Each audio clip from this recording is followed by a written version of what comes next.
امام احمد نے المسند کے اندر جلد نمبر 6 صفحہ نمبر 159 نبی اکرم صلی اللہ علیہ وسلم نے فرمایا، ام المومنین سیدہ عائشہ رضی اللہ عنہا حدیث کی راوی ہیں کہ جس کو نرمی عطا کی گئی، جس کو نرم رویہ، نرم لہجہ، نرم گفتگو، نرمی عطا کی گئی، وہ سخت رو نہیں ہے، سخت گو نہیں ہے، نرم ہے،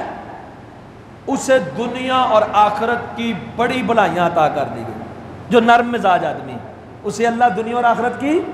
بڑی بلائیاں عطا کر دیتا ہے۔ پھر آپ صلی اللہ علیہ وسلم نے فرمایا وَصِلَةُ الرَّحِمِ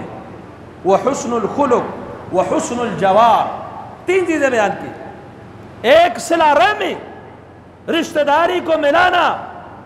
دوسرا حسن الخلق، اچھا اخلاق، اچھا برتاؤ،